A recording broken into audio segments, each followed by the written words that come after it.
Excuse me sir. வாங்க Prabhakar. Congratulation sir. இந்தாங்க sir sweet. என்ன பிரபாகர், எனக்கு எதுக்கு வாழ்த்துக்கள் சொல்றீங்க? ஸ்வீட் எல்லாம் கொண்டு வந்திருக்கீங்க, என்ன விசேஷம்? முதல்ல நீங்கள் ஸ்வீட் எடுத்துக்கோங்க சார், சொல்கிறேன். அப்படிங்கிறீங்க?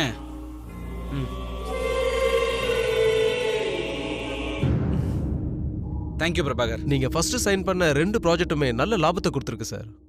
அதனால தான் சார் உங்களுக்கு வாழ்த்துக்கள் சொன்னேன், ஸ்வீட்டும் கொடுத்தேன். பிரபாகர், நான் முதல்ல சைன் பண்ண 2 ப்ராஜெக்ட்டுமே நல்ல லாபமா? ஆமாம் சார், ஆரம்பமே ரொம்ப நல்லா இருக்கு சார். இனி வெற்றி தேவதை உங்க தோல்ல தான். நீங்க தொட்டது எல்லாமே லாபம் தான். பிசினஸ்ல ஆதி சாருக்கு அடுத்தது நீங்க தான் சார் அந்த இடத்துக்கு ரெடியா இருக்கீங்க. பிசினஸ்ல என்னால ப்ரோவோட அடுத்த இடத்துக்கு வர முடியுமா? பிரபாகர், உண்மையாவா சொல்றீங்க? ஆமா சார், உண்மைதான் சார். அதுக்கான ஆரம்பம் தான் சார் இந்த வெற்றி எல்லாம். எனக்கு உங்க மேல ரொம்ப நம்பிக்கை இருக்கு சார். நந்தினி மேடம் போட்டு கொடுத்த பிளான் சூப்பரா ஒர்க் அவுட் ஆகுது. ஃப்ரெண்ட்ஸ் கிட்ட சொல்லி ஆகணுமே. டே மச்சான், நான் ஃபர்ஸ்ட் சைன் பண்ண 2 ப்ராஜெக்ட்டுமே நல்லா லாபம் கிடைச்சிருக்குடா. தேங்க்ஸ்டா. சரி, அதை விட ஈவினிங் வந்து செம பார்ட்டி, செம ஃபன் பண்றோம், சரியா? அதே இடம்தா, மிஸ் பண்ணிராத. கண்டிப்பா பார்ட்டிக்கு வந்துரு. எக்ஸ்கியூஸ் மீ, அவனுங்களும் தான். இந்த ஃபைல்லையும் அப்படியே ஒரு சைன் பண்ணிடுங்க சார். ஆமா. சரி மச்சான். ஆமா.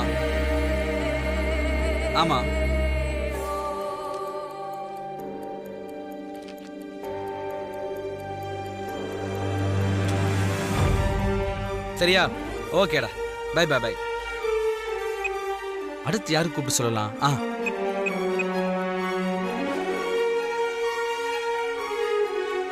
டே பிரியன், நான் ஃபர்ஸ்ட் சைன் பண்ண ப்ராஜெக்ட் செம லாபம் கிடைச்சிருக்குடா. அதுக்காக பார்ட்டியில அரேஞ்ச் பண்ணிருக்கேன், ஈவினிங் வந்துரு, சரியா? அவங்ககிட்ட இப்பதான் கால் பண்ணி சொன்னேன், நீயும் மறக்காம வந்துரு. சார், இந்த ஃபைலையும் சைன் பண்ணிடுங்க சார்.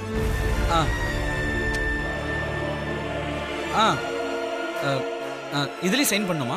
ஆமா சார். ஓகே.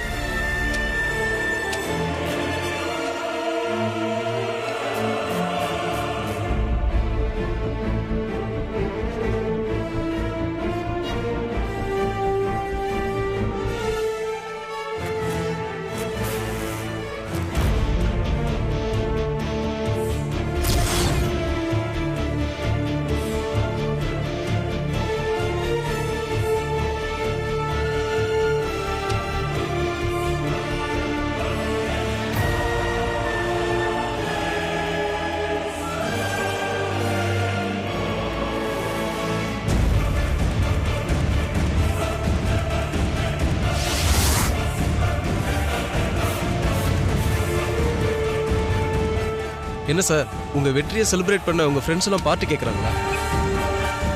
ஆமா பிரபாகர், இந்த வெற்றியை என்னை விட என் ஃப்ரெண்ட்ஸ் தான் கொண்டாடுவாங்க. சரி, அவ்வளவுதானா? இல்ல கையெழுத்து போட வேற ஏதாவது ஃபைல் இருக்கா? அவ்வளவுதான் சார், ஃபினிஷ். Super, okay. சரி, இனி நீங்க என்ன டிஸ்டர்ப் பண்ண மாட்டீங்களா? ஃப்ரெண்ட்ஸுக்கு கால் பண்ணி நீ நான் பேசலாம்ல? நீங்க கண்டினியூ பண்ணுங்க சார். ஓகே, இந்தாங்க. என் வேலை முடிஞ்சது சார். இனிமே நான் உங்களை டிஸ்டர்ப் பண்ண மாட்டேன், நீங்க என்ஜாய் பண்ணுங்க. Okay, thank you, by.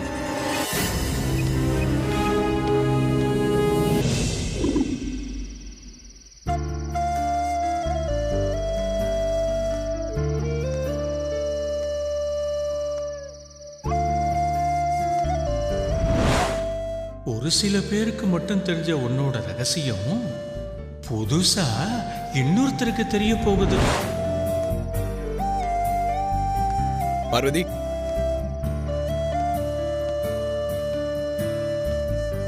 மாமா வந்துட்டீங்களா?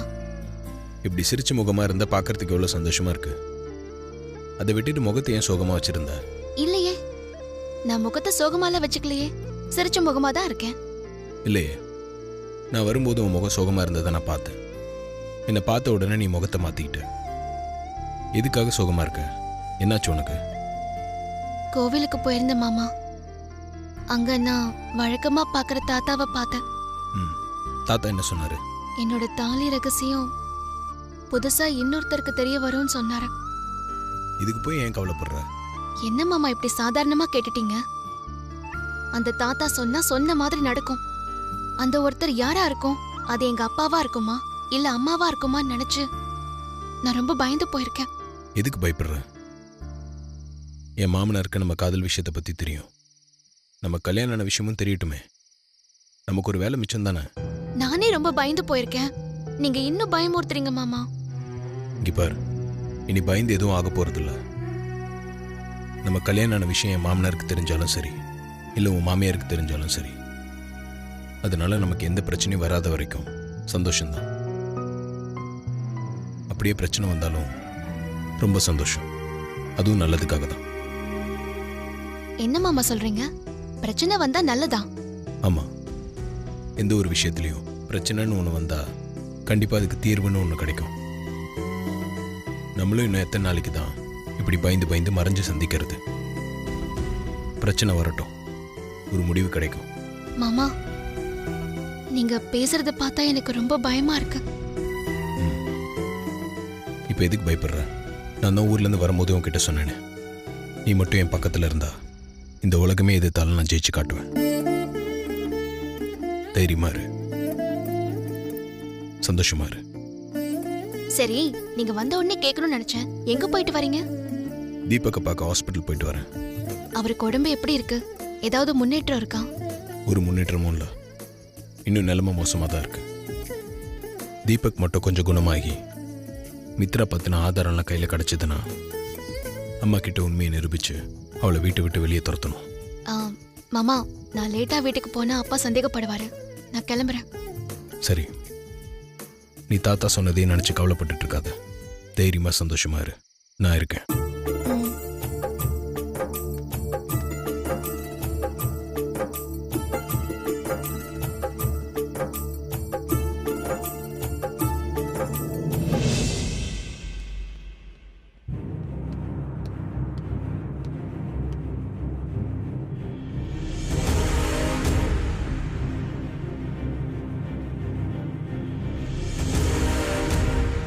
Excuse me sir.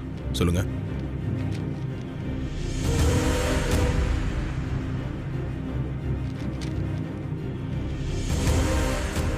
என்னாச்சுங்க? ஏன் அமைதியா இருக்கீங்க?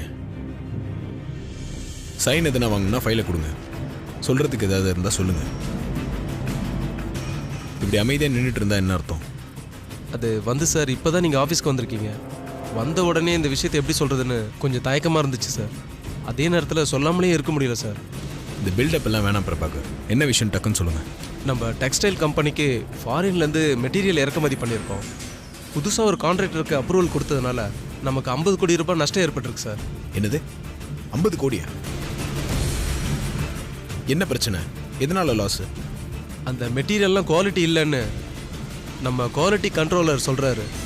ஐ don't want to hear any of this crap. புது கான்ட்ராக்டுக்கு அப்ரூவல் கொடுத்தது யாரு? அது சார், நம்ம அருண் சார் தான் சைன் பண்ணாரு. அந்த ஃபைல்ஸ்லாம் எங்கே இருக்கு? இந்தாங்க சார்.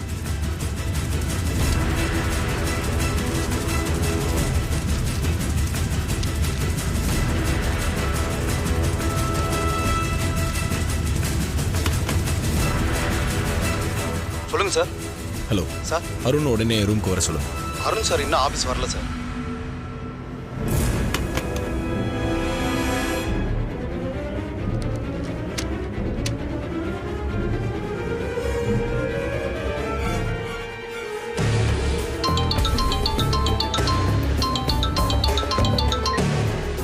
சொல்லுங்க பிரபாகர். Success madam.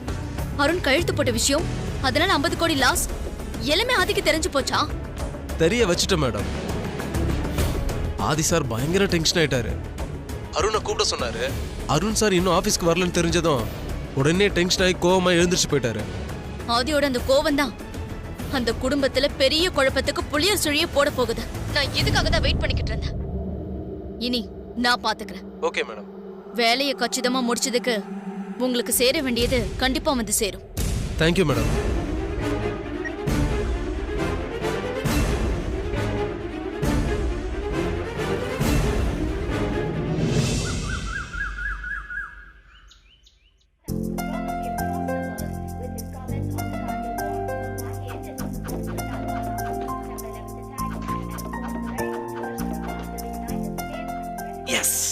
ஐசே கேம்ல ஹையஸ்ட் ஸ்கோர் நான் ரீச் பண்ண போறேன். ஐயா. Thank you Parvathi. அம்மா. Thank you Parvathi. சின்னையா. வேண்டாம் பார்வதி, கேம்ல ஹையஸ்ட் ஸ்கோர் ரீச் பண்ணிட்டு நான் சாப்பிட்டுக்கிறேன். சரி எடுத்துக்கோங்கம்மா. தேங்க்ஸ்.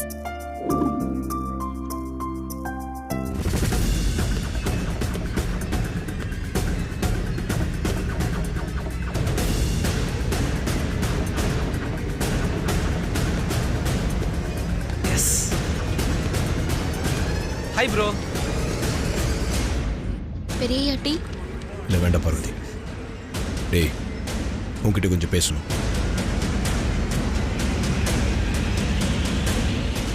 சொல்லு ப்ரோ, நான் கேட்டுக்கிட்டு தான் இருக்கேன். ஆஃபீஸ் ஃபைல்ஸில் சைன் பண்ணுறதுக்கு முன்னாடி நல்லா படித்து பார்த்து தானே சைன் பண்ணுற? ப்ரோ அதெல்லாம் ஒரு எழுத்து கூட விடாமல் படித்து பார்த்து தான் ப்ரோ நான் சைன் பண்ணுறேன். இருக்கிறத படித்து பார்த்துட்டு சைன் போட்டால் மட்டும் பத்தாது.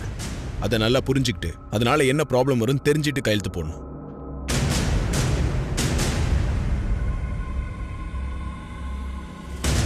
ப்ரோ நீ சொல்ற மாதிரி தான் ப்ரோ நான் கையெழுத்து போட்டுக்கிட்டு இருக்கேன். நான் உங்ககிட்ட பேசிட்டு இருக்கேன், நீ பாட்டு கேம் விளையாடிட்டு இருக்க. Bro just minute bro. இது வரைக்கும் பண்ண ஸ்கோரை விட நான் ஹையஸ்ட் ஸ்கோர் ரீச் பண்ண போறேன் ப்ரோ.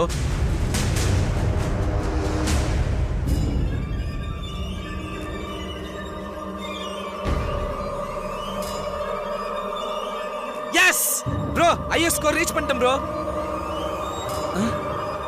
ஏய் உன்னால பிசினஸ்ல 50 கோடி ரூபாய் லாஸ் ஆயிருக்குடா. நான் பேசிட்டு இருக்கேன், நீ பாட்டு கேம் விளையாடிட்டு இருக்க.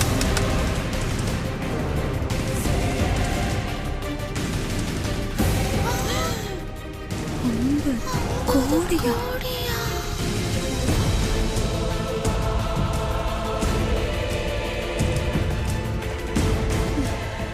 உமா எருமை ஒரேடியா நடிச்சு போட்டு வாயெல்லாம் உடைச்சிருவேன்.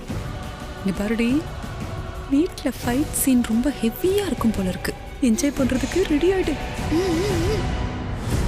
என்ன ப்ரோ, நான் ஃபர்ஸ்ட் சைன் பண்ண ப்ராஜெக்ட் ரெண்டுமே நல்ல லாபம் கொடுத்துருக்குன்னு சொன்னாங்க. நீ என்னடானா 50 கோடி லாஸ்ன்னு சொல்ற? ஆதி என்ன நடந்துச்சு? எதனால லாஸ்? டெக்ஸ்டைல்ஸ் கம்பெனிக்காக நம்ம ரா மெட்டீரியல்ஸ் இம்போர்ட் பண்ணியிருந்தோம். அந்த ஃபைல்ஸை சரியா படிச்சு பார்க்காம சைன் பண்ணியிருக்கான். அதால 50 கோடி ரூபாய் லாஸ்.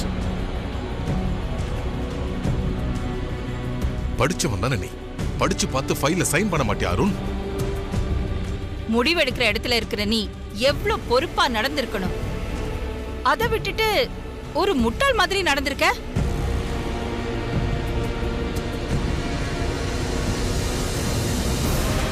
நம்ம இந்தியன் மார்க்கெட்ல மொத்தமா ரிஜெக்ட் பண்ண சைனா கூட்ஸை தான் இவன் இம்போர்ட் பண்ண சைன் பண்ணியிருக்கான். பழைய கான்ட்ராக்டை கேன்சல் பண்ணிட்டு புது கான்ட்ராக்டுக்கு அப்ரூவல் கொடுத்துருக்கான். நீ போட்ட ஒரே ஒரு சைன்னால தான்டா இதெல்லாம் நடந்துருச்சு. நம்மளோட குவாலிட்டி கண்ட்ரோல்ல இதெல்லாம் தப்பான மெட்டீரியல்னு கண்டுபிடிச்சு ஸ்டாப் பண்ணிருக்காங்க.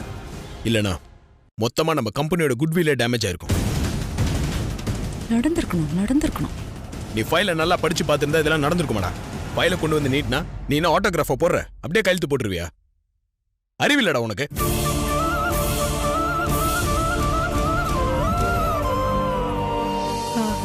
Super super.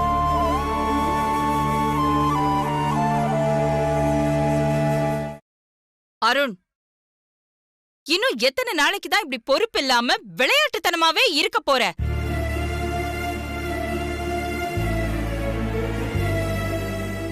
நீ பொறுப்பா இருந்து அதனால 500 கோடி லாஸ் ஆயிருந்தா கூட நான் அதை பெருசா எடுத்துக்க மாட்டேன். ஆனா நீ பொறுப்பு இல்லாம நடந்துட்டு இருந்து அதனால 1 ரூபாய் நஷ்டம் வந்தா கூட அதை என்னால பொறுத்துக்க முடியாது. கல்யாணத்துக்கு அப்புறம் உனக்கு பொறுப்பு வந்துடுச்சுன்னு நானும் உங்க அம்மாவும் உன்னை நினைச்சு பெருமைப்பட்டுக்கிட்டு இருந்தோம். ஆனா நீ இன்னும் மாறல அருண். ஏமாத்துறதுக்காக தான் நீ ஆபீஸ்க்கு போற மாதிரி நடிச்சேன்னு தெரிஞ்சதுக்கு அப்புறம் உன் முகத்தை பார்க்கவே எனக்கு பிடிக்கல அருண்.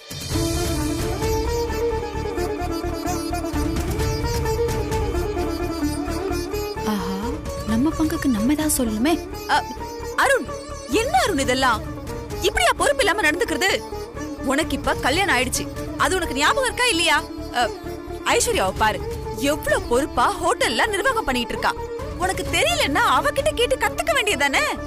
அதை விட்டுட்டு இப்படியா 50 கோடி ரூபாய் நஷ்டம் பண்றது?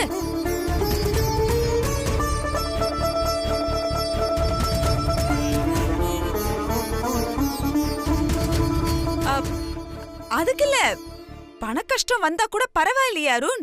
இப்ப பாரு, ஆதி, அக்கா, மாமா எல்லாரும் உன்னை நடுக்கூடத்துல நிக்க வச்சு திட்டிட்டு இருக்காங்கல்ல. இதெல்லாம் பாக்கும்போது ஐஸ்வர்யாக்கு எவ்வளவு மனசு கஷ்டமா இருக்கும். அதெல்லாம் யோசிச்சு பாத்தியா நீ? அத்தை, நீங்க கூட அட்வைஸ் பண்றீங்க? பேசாம இருக்கியோ இல்ல?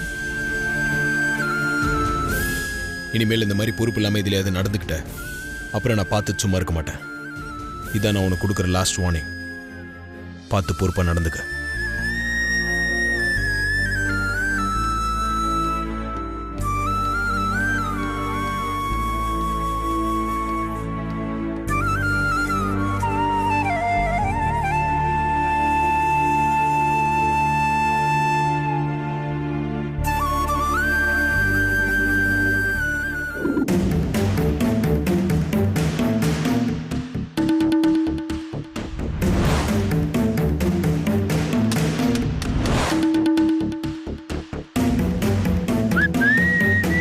ராஜாவின் பார்வை ராணியின் பக்கம், கண் தேடுதே சொர்க்கம், பொன்மாலை மயக்கம், பொன்மாலை மயக்கம்.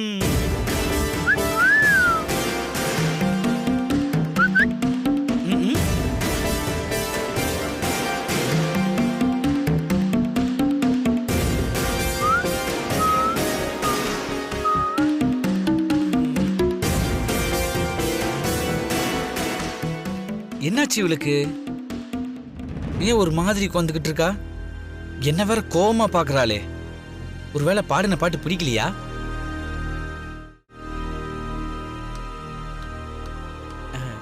ஐசு, உன்னை பார்த்தாலே தெரியுது ஏதோ டென்ஷனா இருக்குன்னு. ஆனா எதுக்காக டென்ஷனா இருக்குன்னு தான் தெரியல. நடந்ததெல்லாம் மறந்துட்டோம்னால எப்படி இப்படி இருக்க முடியுது? என்ன ஐசு சொல்ற? என்ன நடந்துச்சு? நான் அப்படி என்ன தப்பா நடந்துட்டேன்னு நீ இப்ப இவ்வளவு டென்ஷனா இருக்க? என்ன நடந்தது? நீ என்ன தப்பு பண்ணுன? நான் எதுக்காக டென்ஷனா இருக்கேன்? இது எதுவுமே உனக்கு தெரியாதுல்ல? சத்தியமா எனக்கு தெரியல ஐசு. என்ன நடந்துச்சுன்னு சொல்லு. உன்கிட்ட நான் இதை கொஞ்சம் கூட எதிர்பார்க்கல அருண். உன்னால லாஸ் ஆயிடுச்சுன்னு ஆதியும் ஆண்டியும் உன்னை திட்டினாங்களே, அந்த வருத்தம் உன் மனசுல கொஞ்சம் கூட இல்லையா? ஐசு, ப்ரோவும் அம்மாவும் என்ன திட்டுறது ஒண்ணும் புதுசு இல்ல. எனக்கு பழகி போச்சு. இதுக்காகவா நீ இவ்வளவு டென்ஷனா இருக்க? ஆண்டி கிட்டயும் ஆதி கிட்டயும் திட்டு வாங்குறது உனக்கு வேணா பழகி போன விஷயமா இருக்கலாம். ஆனா எனக்கு அவமானமா இருக்கு. சின்னையா கிட்ட நீங்க இன்னைக்கு இவ்ளோ கடுமையா நடந்துட்டு இருக்க வேண்டான்னு எனக்கு தோணுது மாமா. அருணால நஷ்டம் ஏற்பட்டு போச்சுன்னா நான் அவனை திட்டல. அவனுக்கு பொறுப்பு வரணும் தான் திட்டினேன். அது எனக்கு புரியுது. ஆனா ஐஸ்வர்யா அம்மா முன்னாடி நீங்க சின்னையா கிட்ட அப்படி நடந்துக்கிட்டது ஐஸ்வர்யா அம்மா மனசுல வருத்தத்தை ஏற்படுத்திருக்குமோன்னு எனக்கு தோணுது. அப்படிலாம் இருக்காது. ஐஸ்வர்யா ஒன்று அருண் மாதிரி பொறுப்பு இல்லாதவல்ல. நான் அருண் கிட்டே அப்படி நடந்துக்கிட்டேன்னு ஐஸ்வர்யாக்கு நல்லா புரிஞ்சிருக்கும். புரிஞ்சுக்காம பேசாத ஐசு. ப்ரோ என்ன திட்டினதுல உனக்கு என்ன அவமானமா இருக்கு? நீ தான் புரிஞ்சுக்காம பேசிட்டு இருக்க அருண். நீ வேற யாரோ இல்ல, என்னோட ஹஸ்பண்ட். என் கண்ணுக்கு முன்னாடி உங்க அம்மாவே உன்னை திட்டினாலோ அது எனக்கு அவமானம் தான், அசிங்கம் தான். ஐசு, நடந்த தப்ப சுட்டி காட்டி இனி இந்த மாதிரி நடந்துக்காம இனிமேல் பொறுப்பா இருந்துக்கன்னு சொன்னாங்க. இதுல என்ன உனக்கு அவமானமா இருக்கு? எந்த ஒரு பொண்ணும் தான் கண்ணு முன்னாடி புருஷன் திட்டு வாங்கறத அவமானமா தான் நினைப்பா. நீங்க சின்னையாவை கண்டிச்சது ஐஸ்வர்யா அம்மா மனசுல நிச்சயமா மன வருத்தத்தை ஏற்படுத்தியிருக்கும். ஐஸ்வர்யா படிச்ச பொண்ணு. நிச்சயமா நான் பேசினதை தப்பா எடுத்திருக்க மாட்டா. நான் அருணுக்கு பொறுப்பு வர்றதுக்காக தான் அப்படி பேசினேன்னு கண்டிப்பா ஐஸ்வர்யாவுக்கு புரிஞ்சிருக்கும். உன் கண்ணுக்கு முன்னாடி என்னை யாராவது கண்டிச்சாலோ திட்டினாலோ அதுக்கு உனக்கு கோவம் வருமா வராதா? ஐசே, நீ டாபிக்க மாத்தி பேசுற. நான் டாபிக் எல்லாம் மாத்தி பேசல. கேட்ட கேள்விக்கு பதில் சொல்ல. நான் பண்ணது தப்பாவே இருந்தாலும் உன் கண்ணுக்கு முன்னாடி என்னை யாராவது கடுமையா பேசினா நடந்துக்கிட்டா அது உனக்கு அவமானமா இல்லையா? இப்ப புரியுதா என் வலியும் வேதனையும்?